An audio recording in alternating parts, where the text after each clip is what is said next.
सामने वाला हमारे बारे में क्या सोचेगा, हमें मूर्ख कहेगा, हमें बेवकूफ़ कहेगा। इसलिए हम जो महसूस कर रहे हैं किसी को बताएं ना तो ज़्यादा बेहतर है। और ये तब ज़्यादा लगता है जब हम कुछ पैरानॉर्मल मतलब कुछ भूत प्रेत आत्मा से जुड़ा महसूस कर रहे हो। और अक्सर हमें पता भी नहीं चलता। आप यकीन मानिए कि आप कुछ ऐसी हॉन्टेड जगह से निकलते हैं जो आपको नहीं पता कि वहाँ कुछ ऐसा था, तो बाद में उस बारे में पता पड़े थोड़ा बहुत लगता है। जो मैं आज कहानी आपको बताने वाला हूँ ये रुचि की कहानी है। और एक बड़ी अजीब सी बात रही कि इसने तकरीबन 3 महीने तक किसी को ये बात बताई नहीं। सबसे पहले तो नमस्कार, आपका स्वागत आपके खुद के YouTube चैनल पर जिसका नाम है चाचा के फैक्ट्स। मैं नितिन हूँ, यहाँ से कहानियाँ परोसता हूँ। ये वो अनुभव जो आप मुझे भेजते हो। अगर आपके पास कोई ऐसा एक्सपीरियंस है जो भेजना चाहते हैं लेकिन मन में एक शंका है कि हम भेजेंगे दुनिया हमारे बारे में क्या सोचेगी, या नितिन या उसकी टीम हमारी इस कहानी को सच मानेगी या नहीं मानेगी, तो इस दुविधा को मैं अभी दूर करता हूँ। कोई भी कहानी, कैसा भी अनुभव आप मुझे भेजो, मैं सबको सच मानता हूँ। कोई इसे मनगढ़ंत माने ना माने मुझे फ़र्क नहीं पड़ता। आपने भेजी, आपको पता है कि ये सच बात है, मैंने सुनाई क्योंकि मुझे आप पर भरोसा है। बात खत्म। कौन क्या सोचता है, क्या फ़र्क पड़ता है। अभी फ़िलहाल चैनल का इंट्रो, उसके बाद आकर कहानी शुरू करूँगा। कहीं मत जाइएगा, पूरी कहानी सुनिएगा। हर हर महादेव।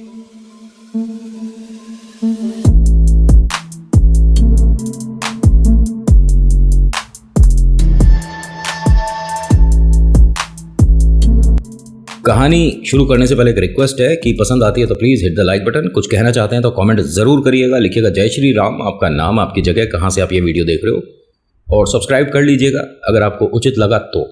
कहानी रुचि की है और ये मुझे शुरुआत में कहती है कि नितिन भैया बिल्कुल भी इस कोचिंग सेंटर का नाम मत बताइएगा क्योंकि ये टॉप कोचिंग सेंटर जो है उनमें आता है, कहीं ये बाद में हमें या आपको परेशानी में ना लाए। मैं समझता हूँ प्रोटोकॉल्स और प्राइवेसी हर किसी को पता होनी चाहिए और मैं तो यूट्यूब का एल्गोरिथम फॉलो करके चलता हूँ। ऐसा है कि इस कोचिंग सेंटर में शुरुआत से ही समस्या थी। मतलब इस जगह पर जहाँ ये कोचिंग सेंटर बना था, इनका कैसे बना हुआ है मैं बताता हूँ। नीचे एक इनका घर था रहने का, ऊपर एक कोचिंग सेंटर, फिर उसके ऊपर यानी बीच में भी 4-5 क्लासेस चल रही हैं, ऊपर भी चल रही हैं। बहुत अच्छा, बड़ा, विशाल, बेहतरीन बना हुआ है। AC वगैरह लगे हुए हैं, सब कुछ सुविधाएँ अच्छी। और वहाँ 10वीं 11वीं 12वीं के बच्चे आते हैं। इनके पास ना बैच में जगह नहीं होती है, इतनी भीड़ रहती है। और जो मेन है मैथ्स का जो टीचर है, जिसका ये घर है, जिसका ये कोचिंग सेंटर है, ये पूरे महीने में एक आध क्लास लेता है बस। ठीक है, ज़्यादा क्लासेस भी नहीं लेता। इन्होंने कुछ बाहर से टीचर जो है वो बुला रखे हैं, वो पढ़ाते हैं, सब कुछ चल रहा है। और आज की डेट में ये सभी को पता है, इस तरह से चलता है। एक कोचिंग सेंटर पे 4-5 होते हैं जो पढ़ाते हैं, और अच्छी बात है, बच्चों को सीखने समझने के लिए कहीं और जाने की ज़रूरत नहीं पड़ती। रुचि ने यहाँ पर 3 बार ट्राई किया था एडमिशन के लिए कि मैं भी कोचिंग पढ़ना चाहती हूँ, लेकिन जो टाइमिंग मिल रहा था वो सूटेबल नहीं था। रुचि अपने घर में सबसे छोटी बिटिया है। सबसे पहले भैया हैं बड़े जो कि जॉब करते हैं, फिर दीदी हैं जो कि अब फर्स्ट ईयर में आई हैं, और फिर रुचि। रुचि 11वीं क्लास में है और ये अपनी 12वीं क्लास में बहुत अच्छे नंबर लाना चाहती है, इसीलिए कोशिश कर रही है बार बार कि बस किसी तरह से सर के इस ट्यूशन सेंटर में एडमिशन हो जाए। इनका बहुत बार ट्राई करने के बाद जब नहीं हुआ तो बड़े भाई ने कहा कि भाई जो टाइम मिल रहा है उसमें पढ़ ले। उसने कहा भैया वो सुबह 4 बजे का जो टाइम है मैं नहीं जा सकती। कह रहे सुबह 4 बजे कौन ट्यूशन पढ़ाता है? कह रहे हाँ, उनके बैच ना 4:30 सुबह से शुरू हो जाते हैं। उन्होंने कहा तो फिर इतनी जल्दी टीचर आ जाते हैं? एकदम मुझे नहीं पता। उन्होंने बताया कि सुबह 4:30 बजे वाले बैच में 5 बच्चों की जगह है। तो बेटा पढ़ लेना, मैं छोड़ाऊंगा तेरे को। और बता। भैया पक्का? हाँ हाँ, छोड़ने भी आ जाऊंगा, लेने भी आ जाऊंगा। और बता, लेकिन तू पढ़ ले जब तेरा मन है। ये बड़ी खुश हुई। मम्मी पापा बीच में नहीं बोले कि भाई सही है, वो सपोर्ट कर रहा है भाई, और बड़ा भाई सपोर्ट नहीं करेगा तो कौन करेगा। रुचि खुश हो गई। जाकर भैया ने बात कर ली, मतलब जो पैसे वैसे क्या होता है सब कुछ कर लिया। अब उसका नाम सुबह के 4:30 बजे वाले बैच में लिखवा दिया गया। अब 4:30 बजे आपको कहीं पहुंचना है तो उठना भी आपको 3:30 बजे के आसपास पड़ेगा। थोड़े से मुँह हाथ धोगे, फ्रेश होगे, नहाओगे, खाओगे, जाओगे, 4 बज जाएंगे। और वहाँ अधिकतर बच्चे 4 सवा 4 बजे तक आ जाते थे, टीचर भी आ जाते थे। और सिर्फ 2 क्लास चलती थी उस वक्त। ठीक है, मतलब उस सब्जेक्ट का शुरुआत उतने बजे से हो जाता था और बाकी सब्जेक्ट का शुरुआत 9 बजे से होता था। आप समझ रहे हैं ना कहानी, कहीं मैं थोड़ा सा कंफ्यूज ना कर दूं आपको, इसीलिए। अब रुचि और इनके भैया का नाम राज है।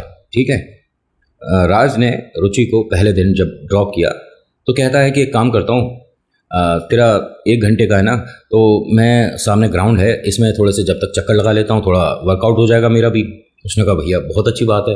अब इस गुड़िया को क्यों ना कॉन्फिडेंस हो कि मेरा भाई सामने वाले ग्राउंड में है, ठीक, क्या दिक्कत है, बड़ा भाई सामने है, कोई समस्या लगेगी, मन में डर आएगा, भैया को एक आवाज़ दूंगी, भैया सामने। लेकिन पहला दिन था, शायद इस वक्त इसने हर चीज़ को बस लेट इट भी कर दिया कि खैर जाने दो, ये जो भी है सामने जाने दो। ये बड़ी अजीब बात बताऊं, वैसे तो क्लासेस इनकी रूम में होती थी, लेकिन ये जो सुबह सुबह की क्लास है ये छत पर करते थे, टेरेस पे। और टेरेस इनका बहुत बढ़िया बना हुआ है, चारों तरफ बहुत सारे गमले, बहुत सारे पौधे, एक बेहतरीन सा ऊपर जाली, और मतलब अच्छा बना रखा है, जिसे कह सकते हैं कि बैठने बैठाने लायक। अब जब ये पहुंची तो देखती क्या है, सिर्फ 4 बच्चे आए हुए थे, बाकी बच्चे आने वाले होंगे। उन चारों से इसका मुलाकात हुआ, हाय हेलो हुआ, कौन से स्कूल में हो, क्या नाम है, ये सब हो रहा था। तो उसने 3 बार, मतलब जो इनके लेफ्ट हैंड साइड पे इन्होंने एकदम एक्यूरेट चीज़ बताई थी, और जैसे बताया जो बताया वो मैं आपको बता रहा हूँ। लेफ्ट हैंड साइड पे गमले के पास एक कंबल ओढ़े औरत बैठी देखी। इसने जब उसे देखा तो फिर ये वापस बच्चों से बात करने लगी। बात करते करते इसने 3 बार देखा, और वो तीनों बार लगातार इसे देख रही है। ये पहला दिन है, इसे सामने सर क्या बोल रहे हैं, क्या पढ़ा रहे हैं, कुछ नहीं सुनाई दे रहा। बार बार इसने इस तरह से जब पीछे देखना शुरू करा तो सर ने एक बात बोली कि बेटा एक काम करो, तुम्हें वहीं बैठा दूं, आपको ज़्यादा इंटरेस्ट है अगर तो वहीं बैठ जाओ, बार बार आप प्लांट्स को क्या देख रहे हो। तो उसने कहा नहीं सर, मैं वो कुछ नहीं, मैं सॉरी। और आज का दिन बस ऐसे ही निकल गया। इसने ये बात ना टीचर को बताई, ना भैया को बताई। अगला दिन सुबह ये वापस गई, गलती से सबसे पहले पहुंच गई। इसके मन में उस बात को लेके ना डर कम कन्फ्यूज़न ज़्यादा था कि भाई इस तरह से कौन बैठता है, इनके घर की अगर कोई महिला है, कोई आंटी है, कोई अम्मा जी हैं, तो इस तरह से क्यों बैठेगा कोई। जैसे ही ये ऊपर टेरेस पे आई तो इसकी नज़र वहीं गई और वहाँ वो बैठी दिखी। इसने उन्हें देखते देखते अपना पहले बैग रखा। मोबाइल फ़ोन जब रख रही थी तो गलती से वो गिर गया, उसे उठाया, वापस रखा, दोबारा उस तरफ देखा तो वो औरत उधर नहीं है। ये बड़ी कंफ्यूज हुई कि ये अभी तो यहीं थी, कहाँ चली गई। लेकिन जैसे ही ये इधर पलटी है तो इसके चेहरे के पास वो औरत एकदम बहुत ज़्यादा नज़दीक, ये घबरा गई और गिर गई। जैसे ही गिरी तो मतलब कुछ बच्चे जो सीढ़ियों से ऊपर आ रहे थे वो एकदम भागते हुए ऊपर आए कि भैया क्या बात हो गई, कुछ ऊपर आवाज़ हुई है। इसे एकदम देखते हैं कि अरे रुचि तुम ठीक हो, क्या हुआ। उसने कहा मेरे को यहाँ पर अभी एक औरत ना बहुत पास आकर डरा कर गई है। औरत? यहाँ से सीढ़ियों से जहाँ से हम आ रहे हैं यहाँ पे तो कोई औरत नहीं आई, तेरे मन का वहम होगा, तुझे ऐसा लगा होगा, डरावनी पिक्चरें देखना कम कर दे। इसने कहा मैं ना डरावनी पिक्चर देखती और मैं कोई मूर्ख नहीं हूँ, जो हुआ मैं वो बता रही हूँ। इस बात को यहीं पे रफा दफा कर दिया गया। टीचर आ गए, पढ़ाई शुरू हो गई, बातें शुरू हो गई। इसने 3-4 बार पलट कर देखा, वो औरत उसे वहाँ नहीं दिखी। जब ये यहाँ से जा रही थी और इनका जब कोचिंग चलता था और जब छुट्टी होता था ना, उस वक्त भी थोड़ा अंधेरा ही रहता था। बस ये मानिए कि गर्मियों से हम सर्दियों की तरफ बढ़ रहे हैं तो मौसम वैसे ही थोड़ा सा अंधेरा ज़्यादा रहता है, या हल्की हल्की ठंड शुरू हो चुकी थी। सितंबर के लास्ट की बात मान लो, ठीक है, उस वक्त थोड़ा सा वैसे ही मौसम ठंडा हो जाता है। ये ट्यूशन सेंटर से बाहर आई, भैया को आवाज़ दिया, भैया आए और उसे लेकर घर चले गए। तीसरा दिन, अब होता क्या है, क्योंकि रुचि आज सबसे पहले आ गई थी तो इसने पहले उस महिला को ढूंढने की कोशिश करी कि किसी गमले के आसपास वो जो मुझे दिखती है आकृति, जिसने मुझे कल आकर डराया था, देखें तो सही वो है कौन और इस घर की हैं, तो मैं उनसे कहूँगी कि अम्मा जी आप इस तरह से डराते हो, ये गलत है, मैं आपकी शिकायत कर सकती हूँ। ऐसा इसके मन में था, लेकिन वो मिली नहीं। समय बिताने के लिए क्लास में इधर उधर घूम रही थी, तभी ऐसे जो रेलिंग है वहाँ जाकर खड़ी हो गई, उस पर दोनों हाथ टिकाए तो नीचे देखती क्या है कि भैया की बाइक नहीं है। मन में एक डर आया कि भैया तो रोज़ यहाँ पर होते हैं और सामने वाले ग्राउंड में भैया वर्कआउट करते हैं, मतलब कुछ राउंड्स वगैरह लेते हैं, लेकिन आज है नहीं। हो सकता है कि भैया चले गए हो, अभी आ जाएंगे थोड़ी देर बाद। देखते क्या है कि नीचे कुछ बच्चे वगैरह जो हैं आ गए हैं, कुछ साइकिल वगैरह अपनी खड़ी कर रहे हैं, कुछ 2 व्हीलर्स पे हैं वो अपना लगा रहे हैं। अपनी क्लास में आकर अपनी बेंच पर, अपनी क्लास में मतलब अपने सीट पर आकर ये बैठ गई। बैठने के बाद जिस तरह से ये बैठती है, मतलब जैसे हम कुर्सी थोड़ी सी सरका कर बैठे, ठीक है, इस तरह की ही आवाज़ इसे अपने ठीक पीछे आई, जैसे किसी ने कुर्सी सरकाई हो और कोई बैठ गया हो। इसने गुड मॉर्निंग बोलते हुए जब पलटी है तो पीछे कुछ भी नहीं, कोई भी नहीं। ये फिर से घबरा कर खड़ी हो गई। इस वक्त मौसम ठंडा है लेकिन इसे पसीने आने शुरू हो गए। ये एक टुक सभी खाली कुर्सियों को देख रही थी कि कोई तो आकर बैठा था। आवाज़ तो आई है। तभी कुछ बच्चे बोलते हुए आपस में कुछ बात करते हुए आ रहे थे। तो मन में जो इसके डर आ रहा था ना, वो धीरे धीरे कम हो रहा था कि अब क्लास में सब लोग आ जाएंगे और मेरे को डर कम लगेगा। एक आध सेकंड तक ये आवाज़ आई, लेकिन फिर एकदम शांति हो गई। ये अपनी इस जगह पर जहाँ पर खड़ी हो गई थी, यहाँ से धीरे धीरे करके सीढ़ियों तक गई देखने के लिए कि ये सब कहाँ रुक गए। तो यहाँ कोई भी नहीं है, कोई भी बच्चा नहीं था, लेकिन हाँ, सीढ़ियों के कॉर्नर में वही औरत इसे बैठी हुई दिख रही है। अब ये डर गई। पहली बार इसे इस कद्र डर लग रहा है कि मुझे बस अपने माता पिता तक, मुझे अपने भैया दीदी तक जाना है, मैं यहाँ नहीं पढ़ूंगी, मुझे डर लग रहा है। और अब यहाँ से ये जाए कैसे? सीढ़ियों से उतरकर उसके सामने से निकलने के लिए जिगर चाहिए। छत से मैं जंप थोड़ी ना कर दूंगी। अब ये घबरा रही है, डर रही है। तभी किसी ने पूछा, यहाँ क्यों खड़ी है? अब इसने पलट कर देखा तो इसको ये सीढ़ियों तक आई, मैं आपको समझाता हूँ। तो यानी कि पूरी छत पर ही अकेली थी। लेकिन फिलहाल 8-10 बच्चे हैं इस वक्त इस छत पर। उनमें से एक बच्चे ने कहा कि यहाँ सीढ़ियों पर क्यों खड़ी है? उसने कहा, तुम सब कब आए थे? उसने कहा, हम तेरे सामने से ही निकले हैं, पता नहीं तू कहाँ देख रही है। सबने तेरे को बोला भी, और रुचि क्या हालचाल, गुड मॉर्निंग, ये वो। तू किसी का जवाब ही नहीं दे रही, ना जाने क्या देखे जा रही है। क्या हुआ, क्या है? नहीं कुछ नहीं, आज मैं कोचिंग नहीं कर रही, मैं जा रही हूँ। अरे आज क्यों जाएगी? आज पता है टेस्ट है, आज नहीं जा सकते। तो अभी हुआ क्या है? तू ऐसे क्या देख रही थी? मुझे नहीं पता।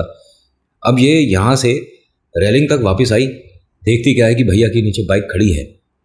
मन में एक संतुष्टि हुई कि भैया आ गया वापस, और यानी मेरे को अब डरने की ज़रूरत नहीं है, कोई बात होगी भैया को आवाज़ दे दूँगी।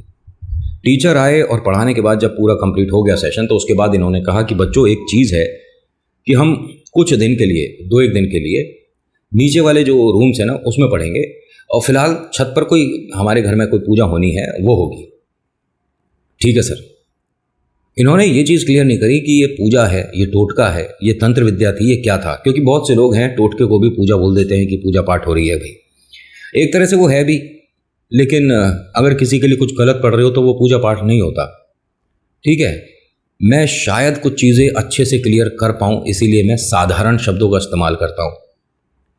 इसने आज ये चीज़ भैया को बताई कि मेरे को ऐसा ऐसा महसूस हुआ। भैया बहुत हंसा। बेकार की बात है। आपको यकीन नहीं होगा, इन परिस्थितियों में, इन डर के साथ इसने इस जगह 3 महीने बिता दिए। रोज़ इसे कुछ ना कुछ अजीब डरावना महसूस होने लग गया। तो ये उन बच्चों में गिनती होने लग गई जो कि सबसे देर से आते हैं, क्योंकि ये जल्दी नहीं आना चाहती थी। ये जानबूझ के 10-5 मिनट लेट होकर आती थी कि सब लोग क्लास में होंगे तब जाऊंगी। 2 महीने तक तो इसे बहुत बार ये अनुभव हुआ कि मेरे साथ, मेरे इर्द गिर्द, यहाँ पर छत पर कोई है जो कि नहीं दिख रहा। लेकिन हाँ, फिर इसने जब लेट आना शुरू कर दिया तो भैया को ना जाने कैसे, क्या जॉब में चेंजेस हुआ या क्या हुआ, उन्हें भी अपने ऑफिस अब 6 बजे पहुँचना था। तो यहाँ से बाइक से पहले इसे छोड़ना, फिर उसके बाद 1 घंटा यहाँ रुकना, फिर अपने ऑफिस के लिए निकलना पॉसिबल नहीं हो पा रहा था। इसने भी कहा कि भैया अब तो मैं यहाँ पर यूज़ टू हो चुकी हूँ, आ चुकी हूँ, बहुत सारे फ्रेंड भी बन गए हैं, मैं अपने आप आ जाऊँगी, घर से कोई दिक्कत नहीं है। भैया भी राज़ी हो गया। 3 महीने बाद डर शुरू हुआ। आज कह सकते हैं कि इस गुड़िया ने गलती से, जो हांडी होती है वो जब छोड़ी जाती है तो समय होता है 1 से 3 के बीच का, लेकिन बाई चांस देर सवेर कहीं भी हो सकती है। जब ये छत पर आई तो इसके ऊपर से एक कुछ हांडी निकली, जिसकी वजह से अब इसके साथ खेल शुरू होने वाला था। ये उसे एकटुक देखे जा रही है। देखते देखते ही इसको किसी ने रुचि आवाज दी। इसने पलट कर देखा तो हाँ, एक औरत खड़ी है जिसने कंबल पहन रखा है, जिसके बाल रूखे सूखे से हैं, कुछ बालों में मिट्टी सी भी लग रही है। चेहरा बड़ा डरावना सा है लेकिन स्पष्ट दिख रहा है। ये एकदम सुन्न चुपचाप खड़ी उसे देख रही है औरत को। उस औरत ने इशारे से इसे अपने पास बुलाया और इसने अपने कदम उस तरफ बढ़ाने शुरू कर दिए। एक बड़ी अजीब बात लगेगी आपको कि इनके जहां पर ये गमले रखे हैं ना बहुत सारे, वहां से सीढ़ियां भी जाती हैं नीचे।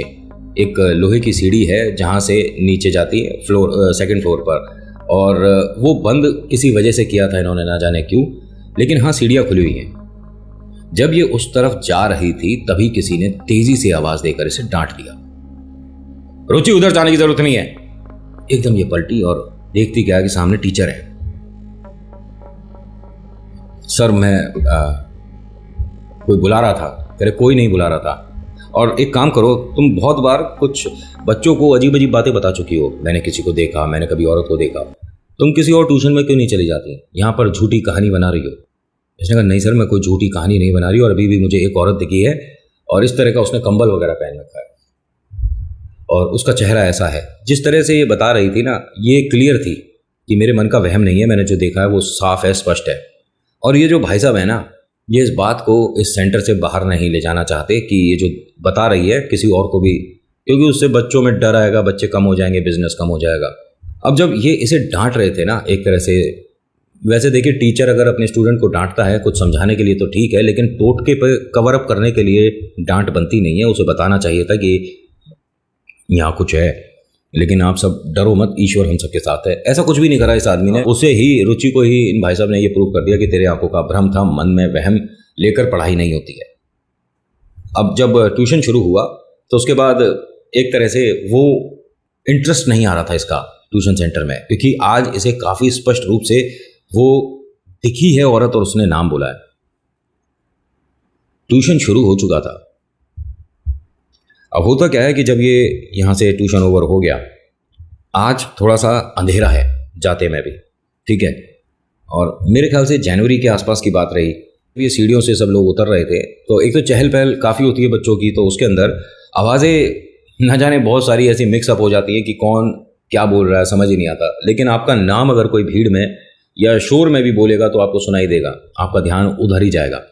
इसका नाम जैसे ही किसी ने बोला, जब ये सीढ़ियों से उतर रही थी तो उसने पलट कर देखा कि वो औरत वहीं खड़ी है। ये रुक गई और बच्चे इसके पास से जाने लग गए। हर कोई बोलते हैं कि भाई यहाँ क्यों रुक गई, क्या हो गया, चलना, सीढ़ियों पर क्यों रुक गई, और चल। बहुत लोगों ने बोला इसे, लेकिन इसे सिर्फ वो औरत दिख रही थी। जब वो मतलब इसके सामने एकदम क्लियर है तो ये कहती है कि अगर मुझे पेंटिंग आती या मैं स्केच आर्टिस्ट होती तो मैंने प्रेत को इतने पास से देखा है कि मैं उसे कागज़ पे ड्रॉ कर सकती थी नितिन भैया। उसके सारे दांत जो थे ऐसे थे जैसे जानवरों के नुकीले होते हैं। उसके इधर से भी 2 दांत या दाढ़ी न जाने क्या निकली हुई थी। उसका एक कान बहुत बड़ा था, एक कान में उसने न जाने लोहे का या क्या किस चीज़ का कुछ बहुत बड़ा कुंडल पहन रखा था। उसने यहाँ कड़े पहन रखे थे, ऐसा इसने क्लियर देखा है। अपने सिर के ऊपर उसने एक कंबल डाल रखा था। मैंने उसे इतने नज़दीक से देखा है जिसके बाद मुझे यकीन हो गया कि इस तरह के इंसान या भूत ठीक नहीं है, मुझे इस सेंटर छोड़ देना चाहिए। ये यहाँ से भागती दौड़ती अपने डर पर काबू करती घर तक पहुँची है और ये कहती है कि घर मैं बस पहुँच गई हूँ, लेकिन हाँ वो औरत मेरे घर तक मेरे पीछे आई है। इसका भैया अब ऑफिस के लिए निकल रहा था जब ये घर पहुंची है। इसके बैग को देखा, हालत बड़ी अजीब सी थी इसकी, मतलब डर चेहरे पे दिख रहा था। घर में आते इसने जब बैग इस तरह से पटका तो भैया ने और दीदी ने, मम्मी पापा ने भी ऑफकोर्स पूछा इससे कि क्या हो गया, ये इस तरह से क्यों घबरा रही है, सब कुछ ठीक है। और भाई तो सबसे पहले बाहर जाकर देख कर आया कि किसी ने कोई बात कही है या कोई बदतमीज ना निकला हो साथ में, समझ रहे हो। देखते क्या है कि बाहर कोई भी नहीं है, कुछ भी नहीं। तो इससे पूछा रुचि क्या हुआ, उसे पानी वानी पिलाया, उससे थोड़ा नॉर्मल किया। तो पूछा जब, उसने कहा कि मुझे भूत दिखते हैं। घर में सब लोग एकदम नॉर्मल हो गए। ठीक है, ट्यूशन तुझे नहीं पढ़ना आगे, ऐसा ही कुछ है।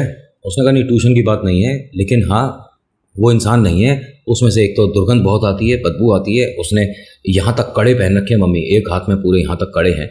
उसके दांत ना जानवरों जैसे हैं, नुकीले हैं। सब कुछ बता रही है। ना इसकी बड़ी बहना ने माना, ना भैया ने माना, ना मम्मी ने माना। पापा अंदर अखबार वगैरह कुछ पढ़ रहे थे, लेकिन ध्यान उधर ही था। उन्होंने सब कुछ सुना। वो आए और कहते हैं कि बिटिया मुझे सही से बता, और सब कुछ बता, कब से दिख रहा है या क्या सबसे पहले तेरे को दिखा। इनकी मम्मा ने कहा कि अरे आप भी इसकी बेकार की बातों को बढ़ावा दे रहे हो। तो उसने कहा बस शांत हो जाओ, ये पापा बिटिया की बात है और हमें करने दो, तू मेरे सामने बैठ। पहले तो भाई इसके लिए कॉफ़ी ले आओ फटाफट से। कॉफ़ी आई, उसे बहुत ज़्यादा पसंद है। थोड़ा उसे रिलैक्स किया गया 10-5 मिनट में, जब ये थोड़ी शांत हुई और अब ये खुश है, एक तरह से निडर हो चुकी है, क्योंकि पापा सामने बैठे हैं ना, तो डर किस बात का है। घर में भैया भी है, बड़ी दीदी भी है, मम्मी भी है, यहाँ मेरा कोई प्रेत क्या बिगाड़ लेगा। अपनों के बीच में एक कॉन्फिडेंस अलग ही मिलता है। इसके पापा ने सारी बातें सुनी शुरुआत से। कहते क्या है कि बिटिया ठीक है, कल से ट्यूशन जाने की ज़रूरत नहीं। इनके बेटे ने कहा, अरे पापा आप भी किसकी बातों पे आकर, पता है उस जगह ट्यूशन में एडमिशन बड़ी मुश्किल से मिलते हैं। यहाँ से जो बच्चे भी पढ़े हैं वो कोई ना कोई टॉप कर गया। उन्होंने कहा ठीक है, हमारी गुड़िया टॉप नहीं करेगी, बात खत्म हो गई। लेकिन इसके मन में जो डर है, इसको तो दूर करना पड़ेगा ना। कह रहे हमें ज़रूरत ही नहीं, इसने जो अनुभव किया बस उतना ठीक है, हम दोबारा इसे ट्यूशन नहीं भेजेंगे और इस बात में कोई बहस नहीं करेगा मेरे से। ठीक है, जैसे आपकी मर्जी। पापा ने कहा मर्जी वाली बात छोड़, तूने या तेरी छोटी बहना ने ट्यूशन पढ़ा है वहाँ से? तुमने भी तो कहीं और पढ़ा था। ज़रूरी है कि उस बड़े नाम के साथ ही पढ़कर पास हो गए? अरे छोड़ो, जब वो आदमी इस बात को मानने को तैयार नहीं कि उसके ट्यूशन सेंटर में बच्चों को डर लग रहा है, वो कहीं और क्लास नहीं ले सकता? पैसे कम कर रहा है क्या वो? उल्टा सा बच्चों को ये और कह रहा है कि ऐसा होता है और वैसा होता है। इनके जो पिता है ना, ये एक बहुत अच्छी पोस्ट पर हैं और पुलिस में उठबैठ बहुत ज़बरदस्त है इनकी। मतलब एक तरह से प्यार विश्वास है इनका पुलिस से और पुलिस का इनसे संपर्क रहता ही है। इन्होंने उसी वक्त अपने एक मित्र को फ़ोन किया, बताया सब कुछ। तो उसने कहा भाई हम गुड़िया के साथ जा सकते हैं, उनसे ये बोल सकते हैं कि आपको बच्चों की बातें सुननी चाहिए, लेकिन पुलिस और प्रेत का कोई मतलब बनता है नहीं। उसके मन में किसी तरह का कोई डर बैठ गया है। भाई बच्चे हैं आज की उम्र में, ना जाने किसको कैसे डरा दे। तो और कोई बात है तो बता भाई, आते जाते मैं कोई मन चला बदतमीजी कर रहा हो तो अभी सुधार दूँ। उन्होंने कहा नहीं ऐसा कुछ भी नहीं है, लेकिन इसके मन में जो डर है ये एक तो मुझे सच नहीं लग रहा। इसको कोई ना कोई बात घर कर गई है और ये डर गई है, बच्चों ने ही डराया है। लेकिन डर इसका दिल से निकालना तो पड़ेगा, आज नहीं तो कल अगर गुड़िया बाहर जाएगी, जॉब करेगी, आगे बढ़ेगी, मन में डर रह गया तो कैसे काम चलेगा। तो उन भाई साहब ने जो पुलिस में है, उन्होंने एक बहुत बढ़िया तरीका बताया कि फैमिली पूरी कहीं ना कहीं घूमने जाओ, थोड़ा सा मन बदलेगा, डर बदलेगा और हो सकता है कि डर गायब ही हो जाए। उन्होंने कहा हाँ ये बात ठीक है, कल संडे है और मैं पूरे परिवार के साथ कहीं थोड़ा सा होकर आता हूँ। उन्होंने कहा थोड़ा नहीं, मैं देहरादून जा रहा हूँ, मेरे साथ चल, हमारा पूरा परिवार देहरादून जा रहा है। उसने कहा अच्छा तो हम भी चलेंगे क्या? बिल्कुल चल, शाम की शादी है, शादी अटेंड करेंगे, अगले दिन सुबह आ जाएंगे, लेकिन सोमवार के ऑफिस की छुट्टी हो जाएगी। उन्होंने कहा हो जाएगी, क्या दिक्कत है? अरे टेंशन मत लेना, बाकी सबसे पूछ ले। उसने कहा तू होल्ड कर, फ़ोन पर इसे इंतज़ार करवाया, घर में सभी से पूछा, सब राज़ी हो गए। हाँ बिल्कुल चलो, थोड़ा सा मन हमारा भी घूमने का बहुत समय से हो रहा है, एक दिन के सही लेकिन देहरादून होकर आएंगे, थोड़ा सा अच्छा लगेगा, वातावरण अच्छा है, मौसम अच्छा है। सब लोग राज़ी हो गए और भैया ने भी कहा कि मेरी तो अभी नई नई जॉब लगी है, मैं लेकिन घूमना बहुत पसंद करता हूँ, हटाएंगे हटा देंगे लेकिन मैं तो चलूँगा। सब लोग एक अलग ही मन के साथ खुश हैं। रुचि भी बहुत खुश है कि हाँ पापा बिल्कुल चलेंगे, कल देहरादून चलेंगे। ये भूल गई कि अभी ये प्रेत से मिलकर आ रही है। इतनी जल्दी नहीं भूलना चाहिए था, उसने भूलने दिया भी नहीं, क्योंकि देहरादून तक ये तो जा रहे हैं, लेकिन वो प्रेत भी तो इनके साथ जा रहा है और वो किस माध्यम से जा रहा है आपको अंदाजा भी नहीं होगा। अगले भाग में बताऊंगा। आज की कहानी में इतना ही। आज की कहानी आपको कैसी लगी मुझे बताइएगा ज़रूर। अच्छी लगी तो प्लीज़ लाइक करिए, शेयर करिए, कमेंट में लिखिएगा जय श्री राम, आपका नाम आपकी जगह। इंतज़ार करिएगा क्योंकि अगला भाग बहुत जल्दी आने वाला है। और हाँ ये कह सकता हूँ कि आज से पहले मुझे ऐसा अनुभव किसी ने नहीं बताया जो इनके साथ हुआ है।